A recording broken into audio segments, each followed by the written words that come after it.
Non लातूरकर्स, तुम्ही काही दिवसा अगोदर किंवा कधी ना कधी तुमच्या लातूरला राहणाऱ्या मंडळींच्या स्टेटसला किंवा स्टोरीला हे फोटोज तर पाहिलेच असतील, नाहीतर बातम्यांमध्ये वेळ अमावस्या हा शब्द ऐकलाच असेल. जर खरंच सण एवढा मोठा आहे तर मग संपूर्ण महाराष्ट्रात का साजरा करत नाहीत, हेच पाहायला आज आपण आलोय लातूर, उदगीर, औसा, रेणापूर, निलंगा, चाकूर तसेच दक्षिण भागातील विजापूर, गुलबर्गा, यादगिरी, रायचूर, बायलकोट अशा बऱ्याचशा भागात साजरी केली जाणाऱ्या वेळ अमावस्याला अनुभवायला, ते सुद्धा लातूर पासून जवळ असलेल्या पाथरवाडी येथील श्री महादेव व हनुमान मंदिर आध्यात्मिक पीठामध्ये.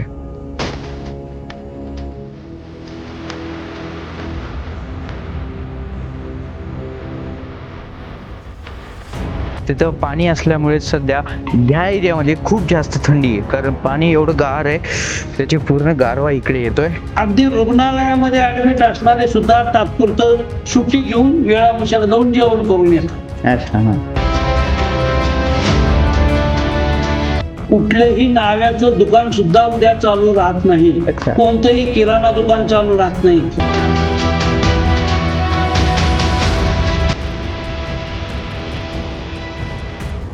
मित्रांनो, वेळ अमावस्या या मोठ्या शब्दाला आपल्या भोळ्या भाबड्या लोकांनी छोटं करत करत एक सुंदर शब्द तयार केला, ज्याला येळवस किंवा येळावस असं म्हणलं जातं.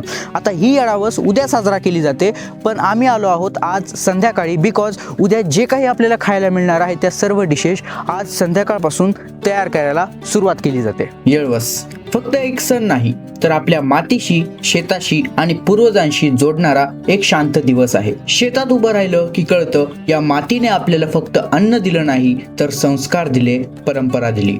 येळवशीच्या दिवशी बनणाऱ्या पदार्थांचा स्वाद जरी वेगळा असला तरी त्यामागची भावना अजूनच खोल असते, कारण हे सगळं बनवलं जातं ते देवांसाठी, पितरांसाठी आणि आपल्या माणसांसाठी. म्हणूनच आज आम्ही आलो इथे फक्त खाण्यासाठी नाही, तर ही परंपरा कॅमेऱ्यात जपण्यासाठी. कारण उद्या येईल अमावस्या, पण आज संध्याकाळी या चुलीवर जी ऊब आहे तीच खरी येळवस आहे. मित्रांनो, मी जो आता तुम्हाला प्रकल्प दाखवला, श्री महादेव आणि हनुमान मंदिर आध्यात्मिक पीठ, त्या पीठाचे उपाध्यक्ष आपल्यासोबत आहेत. मध्ये मामा नमस्कार. आमच्या चॅनलवर तुमचं नमस्कार, सप्रेम स्वागत आहे. तर मित्रांनो, आता जे मी तुम्हाला एवढ्या वेळी येळावस बद्दल सांगितलं त्याची ही तयारी तुम्ही पाहू शकता. मामांशी संवाद साधताना त्यांनी काही अशी माहिती दिली जी आपल्यापैकी बऱ्याच जणांना माहीत नसेल, जसे की येळवस आहे तरी काय, आणि जर हा सण आहे तर मग संपूर्ण महाराष्ट्रात का साजरा केला जात नाही. चला जाणून घेऊयात. पहिली गोष्ट, तर येळवस हा कोणत्याही प्रकारचा सण नाहीये, कारण हा फक्त मराठवाड्यासारख्या कोरडवाहू भागातच साजरा केला जातो. कारण इथे शेती ही सतत चालणारी नसून हंगामांवर अवलंबून असते.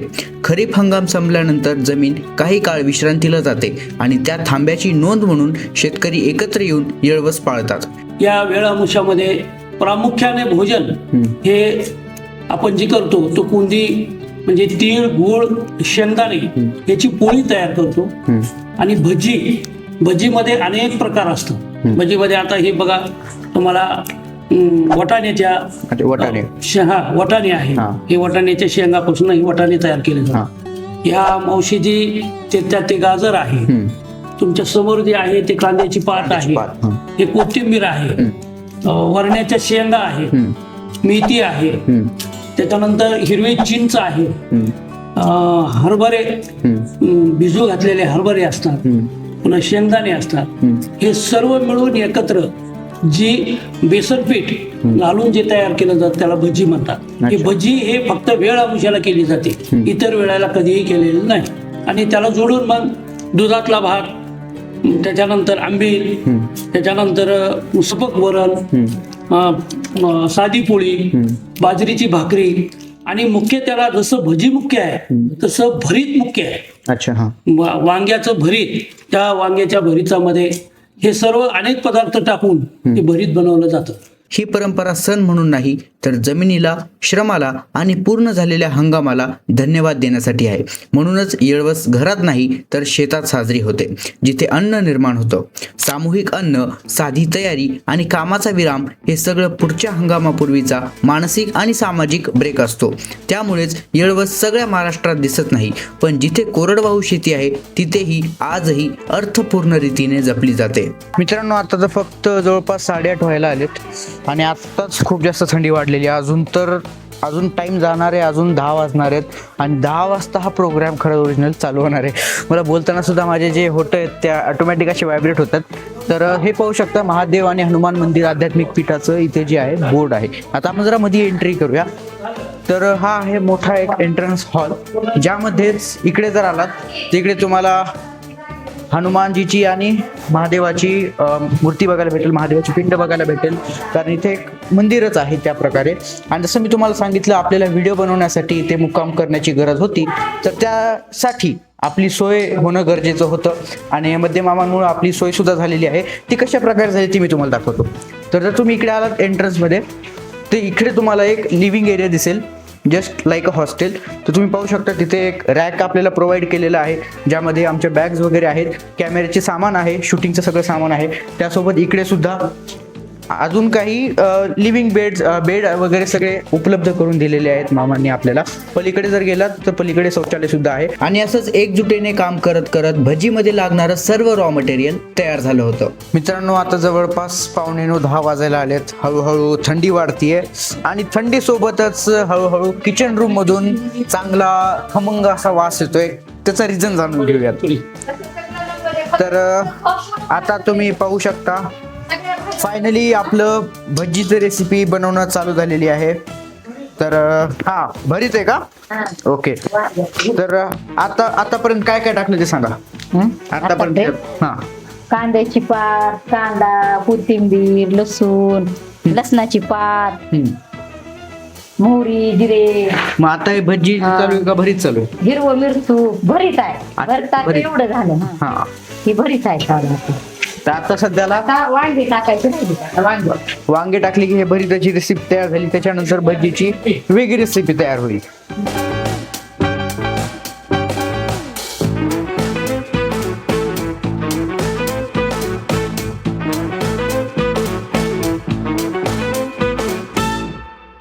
तुम्हाला इथे जे काही रेसिपी वगैरे दाखवली त्या रेसिपीमध्ये काही भाज्या मिसिंग दिसतील, काही एक्स्ट्रा आयटम दिसतील, जसे की भरीत वगैरे झालं. हे काही लोक भरीत बनवत नाहीत, काही लोक भरीत बनवतात.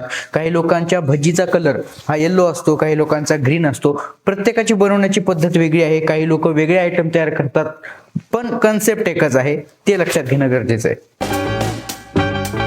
तर मित्रांनो, आत्ता जवळपास 9:15 झालेत, 21:42. आणि आत्ताचं मी तुम्हाला टेम्परेचर दाखवतो. या लोकेशनचं 18 डिग्री सेल्सिअस आहे. अशा टेम्परेचरमध्ये अजून काम चालू होणार आहे, कारण आता इथे चूल मांडणार आहे, त्याच्यावरती मोठं पातेलं ठेवून त्याच्यावरती भजीची रेसिपी चालू होणार आहे. मी विचार करतोय स्वेटर वगैरे घालून सुद्धा एवढी थंडी वाजते बाई.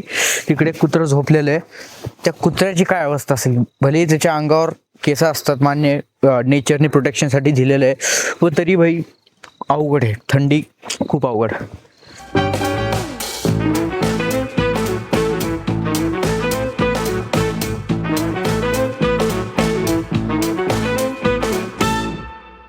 फायनली इथे आपली जी जाळ लागलेलं आहे याच्यावर ठेवायचं आहे आता हे पातेलं. आणि आपली भजीची क्रिएशन आता फायनली चालू होणार आहे. यामध्ये इथे पाहू शकता सगळी सामग्री इथं आणून ठेवलेली आहे, जी पातेल्या टाकून फायनली भजी करायला सुरुवात होणार आहे. आणि इथून चालू होते भजी बनवायची तयारी.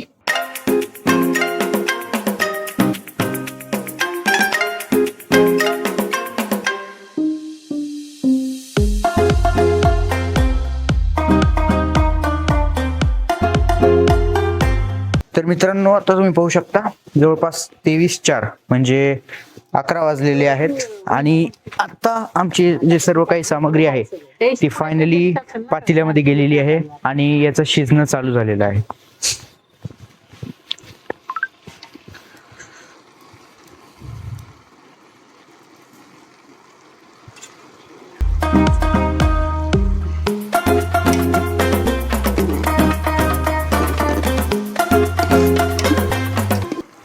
आणि याच्यामध्ये एवढे जास्त भाजी ते झाले, पाणी वगैरे सगळं मिक्स असल्यामुळे खूप जास्त धूर निघालाय. आणि नेमकं मध्ये काय चालू आहे ते समजत नाहीये बघा. एवढी टॉर्च लावून सुद्धा मधला मेन मटेरियल दिसत नाहीये. तर आता जर तुम्ही पाहिलं तर या साईडला तुम्हाला पूर्ण शेत भाग दिसेल. आता रात्रीचं लाईट वगैरे नाही म्हणून क्लिअरिटी थोडी कमी येईल. आणि तेच माझ्या उजव्या बाजूला ते आहे पण डाव्या बाजूला पाहिलं तर इथे मोठीशी एक विहीर बघायला मिळेल. त्या विहिरीचं पाणी खूप जास्त आहे आणि तिथं पाणी असल्यामुळे सध्या ह्या एरियामध्ये खूप जास्त थंडी आहे, कारण पाणी एवढं गार आहे त्याची पूर्ण गारवा इकडे येतोय. आणि बाकी तर हे तर आपल्या इकडे झाडं झुडपं जास्त असल्यामुळे थंडी तर असणारच आहेत. आणि आज हे फक्त आमचीच कंडिशन नाही, सर्व शेतकरी जे की उद्या त्यांच्या शेतामध्ये हे काम करणार आहे, हे कार्यक्रम करणार आहेत, सर्वांची अवस्था अशीच असणार आहे, कारण थंडी खूप भयानक आहे.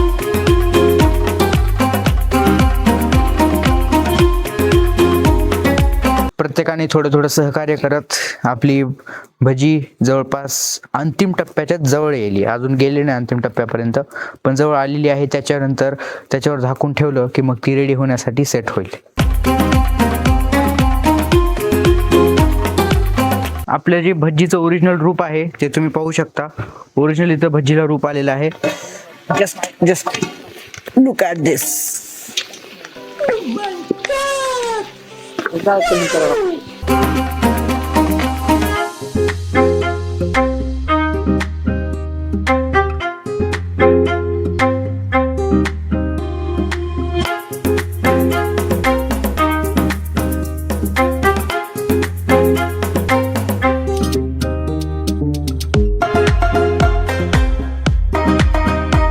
मित्रांनो, फायनली एवढ्या कडाक्याच्या थंडीमध्ये आपण रात्रभर जागून भज्जी तयार केली आणि आता फायनली सनराईज झालेला आहे. तुम्ही पाहू शकता. जर ते मोठं झाड नसतं तर आपल्याला क्लिअर सन दिसला असता, क्लिअर सूर्य दिसला असता.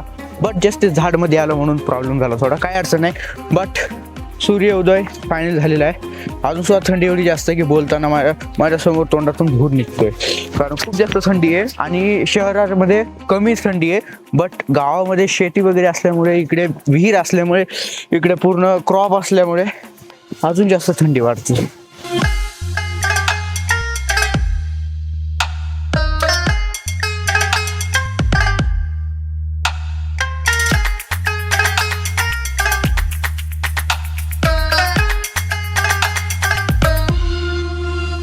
हे महादेव व हनुमान मंदिर आध्यात्मिक पीठामध्ये बरेच वृद्ध माणसं येतात, कधी गरजू व्यक्ती येतात, कधी विद्यार्थी येतात, त्यांना इथे आश्रय दिला जातो.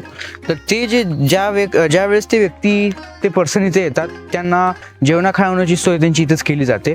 पण त्यांचा जो फलाहार आहे तो बाहेरून आणला जात नाही, तो आणला जातो इथून. तुम्ही पाहू शकता या केळीच्या झाडावर पूर्णपणे केळीचा एक सेट आलेला आहे, जो की अजून पिकलेला नाहीये, कच्चाच आहे.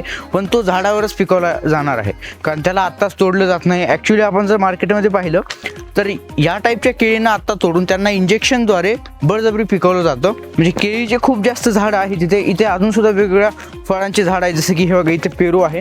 आणि you can see that here is our little गावरान पेरू. इथे आहे छोटासा पेरू.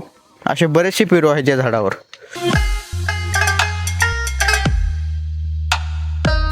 तर रात्री गाईज आम्ही इथेच शूट केलं होतं, जसं मी तुम्हाला सांगितलं होतं. उजवीकडे माझ्या शेत आहे आणि डावीकडे ही अशी मोठीशी विहीर आहे, तुम्ही पाहू शकता. आणि रात्री या विहिरीमुळेच खूप जास्त गारवा या ठिकाणी वाढत होता. पण आपण जर अजून थोडं पुढे गेलो तर इकडे तुम्हाला सोलार पॅनल तर बघायला मिळतीलच, त्यासोबत पपईचे झाड आणि नारळाचे झाडसुद्धा या प्रकल्पाच्या बाउंड्रीला तुम्हाला बघायला मिळतील. आणि हे आता लहान आहेत, लहान असून सुद्धा पपईला पहा किती साऱ्या पपई आलेल्या आहेत.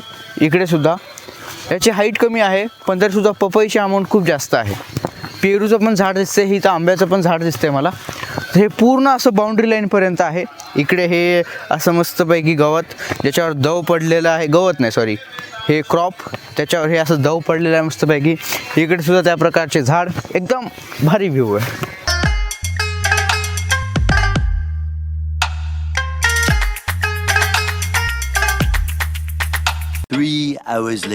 So guys finally we are here. आणि आत्ता सनग्लास घालायचं कारण असं आहे, कारण सूर्य आता थेट डोक्यावर आलेला आहे. सूर्य तिकडून असल्यामुळे बघायला थोडी अडचण होते, पण त्याला जरा बाजूला ठेवून आपण पाहू शकता फायनली आपल्या या शेतामध्ये कोप उभारली गेलेली आहे.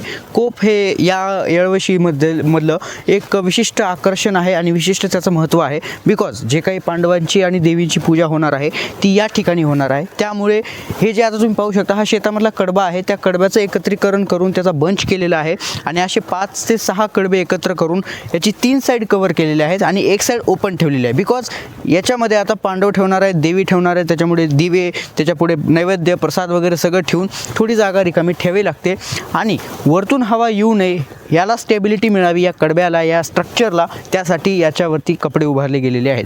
आता जर तुम्ही विविध लोकांच्या शेतामध्ये गेलात तर तुम्हाला सेम कन्सेप्ट दिसणार, स्टाईल वेगवेगळ्या दिसणार. म्हणजेच काही लोकांचं याच्यापेक्षा मोठा कोप असणार, काही जणांच्यात खूप लहान कोप असणार, काही लोकांचं कपडे वेगवेगळे असणार, काही लोकांचं हे जे कडबा आहे, हे जो प्रकार आहे हा वाळलेला जास्त असणार किंवा काही जणांचा ताजा जास्त असणार. काही का असे ना, पण जसं मी तुम्हाला अगोदरच सांगितलं, स्टाईल वेगवेगळी असू शकते, कन्सेप्ट मात्र एकच आहे.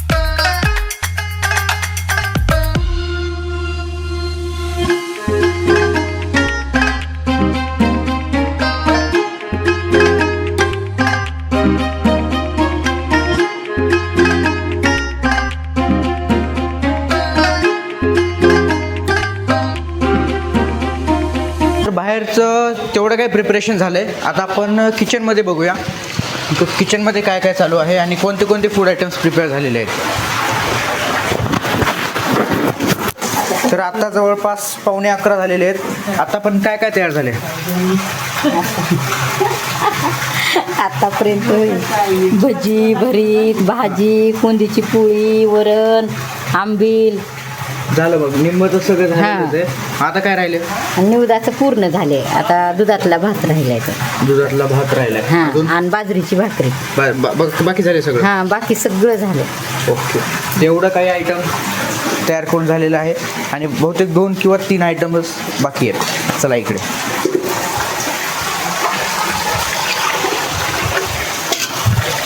तर इकडे तुम्ही पाहू शकता मामा हे खात आहेत तुरीच्या शेंगा. चला, ह्याचं काय महत्त्व आहे? हे तुरीच्या ज्या शेंगा आहेत ते डायरेक्ट तुरीच्या झाडावरून आपण काढलेले कवळे आहेत. बरं. आणि हे अतिशय चविष्ट आणि पौष्टिक असतं.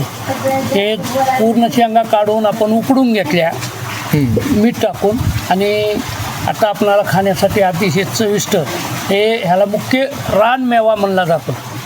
हा रानमेवा रानामध्ये आपण शेतामध्ये ज्यावेळेस येतो, शेतातल्या ज्या पिकलेल्या वस्तू आहेत, पिकलेले फळं आहेत, हे आपल्याला डायरेक्ट खायला मिळतात. हे आपलं खरं भाग्य आहे.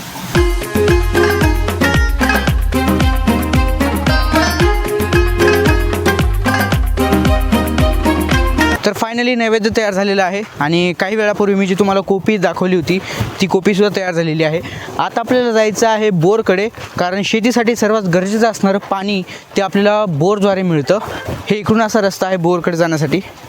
तर चला, सांभाळून ये, याचे पानं खूप धारदार असतं.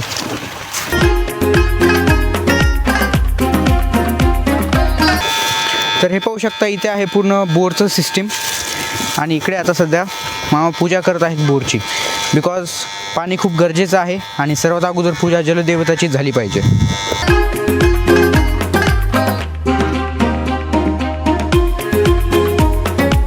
आपल्या शेतीसाठी ज्यांची कुणाची मदत होते, मग हे जीवजंतू असोत, बैल, साप किंवा हे असे मशीन्स असोत ज्यामुळे आपल्याला पाणी किंवा अशा गोष्टी मिळतात ज्या शेतीसाठी उपयुक्त आहेत, तर अशा गोष्टींना आपल्या हिंदू संस्कृतीमध्ये देवाचा दर्जा दिलेला आहे. जसं की आता बोरची पूजा झाली, त्याला जलदेवताची पूजा करणे असं म्हणतात.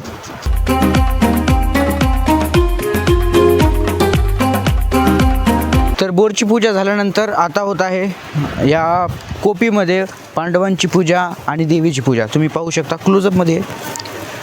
आणि इथे खाली केळीचं पान आथरलेलं आहे, त्यावर नैवेद्य ठेवलेलं आहे 1 पीस आणि त्यामध्ये खोबरं, ओटीचं सामान वगैरे ठेवलेलं आहे.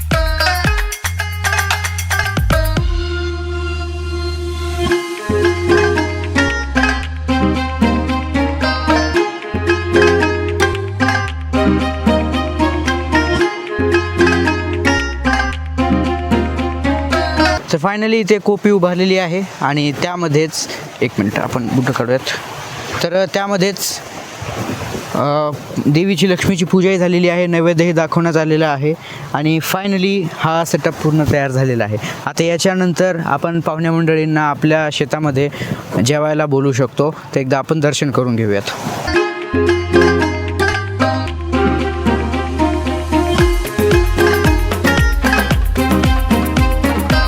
तुम्ही पाहू शकता इथे सुद्धा पपई ठेवलेली आहे, पेरू ठेवलेला आहे, त्यासोबतच नैवेद्यामध्ये गोड पोळी, वरण आणि भात असं ठेवलेलं आहे. आता विषय असा आहे, शेतकऱ्याच्या पूर्ण त्या वर्षामध्ये त्याच्या शेतामध्ये जे जे काही पीक येतं त्याच्यातलं जर काही भाग त्याच्याकडे असेल तर तो इथे नैवेद्याच्या स्वरूपात ठेवतो. तर यांच्याकडे जे काही आलं त्यांनी ठेवलं. अजून बरंचसं काही आलेलं असतं पण ते जर अवेलेबल नसेल तिथे ठेवता येत नाही. पहिल्यांदा जसं मी तुम्हाला सांगितलं सेम तसंच आहे. इथे आयटम्समध्ये सुद्धा तुम्हाला बऱ्याच लोकांच्या शेतामध्ये इथे भरपूर आयटम्स दिसतील. काही लोकांचं याचेसुद्धा कमी दिसेल, काही लोकांचं मीडियम दिसेल, पण शेवटी पद्धत वेगवेगळी असली तरी कन्सेप्ट मात्र एकच आहे. तर मित्रांनो, तिथे जी कोप केली होती त्या कोपेमध्ये तुम्हाला पांडव दिसले नसतील, कारण पांडवला इथे लोकेट केलेलं आहे. पांडव सगळे तुम्हाला जे 5 पांडव आहेत ते इथे ठेवलेले आहेत.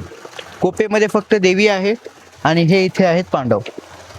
तुम्ही बऱ्याच ठिकाणी पांडवांना कोपेमध्ये पाहिले असेल किंवा विहिरीजवळ. पांडव हे विहिरीजवळ आहेत किंवा कोपेमध्ये आहेत हे महत्त्वाचं नाहीये.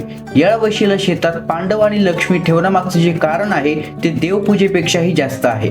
कारण पांडव हे कष्ट, संघर्ष आणि संयमाचं प्रतीक आहेत, तर लक्ष्मी म्हणजे या हंगामात मिळालेलं अन्न.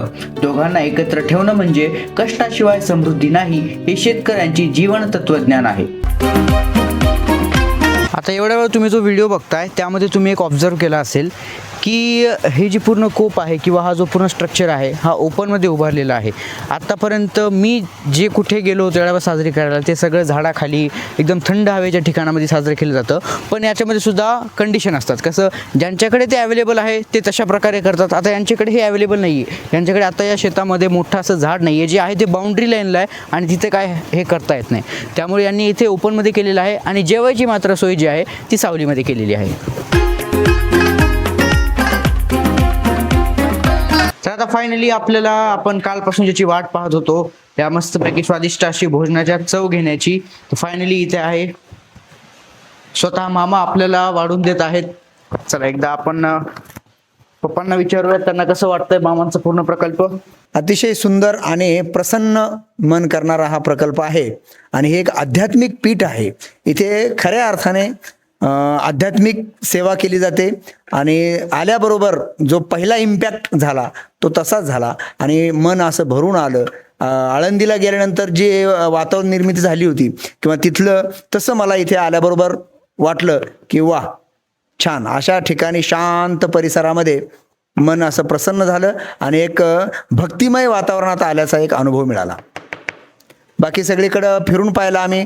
पाण्याची अतिशय सुंदर रचना आहे, पिण्याचं पाणी, वापरण्याचं पाणी, फळझाडं खूप छान आहेत, फुलझाडं आहेत, रस्ता चांगला आहे आणि सगळीकडं उत्तम अशी टापटीप स्वच्छता छान झालं पाहायला मिळाली. आणि आता असं वाटतं की महिन्यातून एकदा तरी इथं यायला काही हरकत नाही.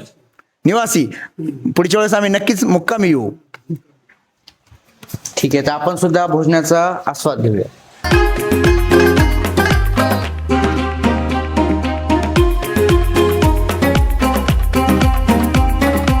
तर मित्रांनो, अशा प्रकारे फायनली आपली येळवस साजरी करून झालेली आहे, वेळ अमावस्या साजरी करून झालेली आहे.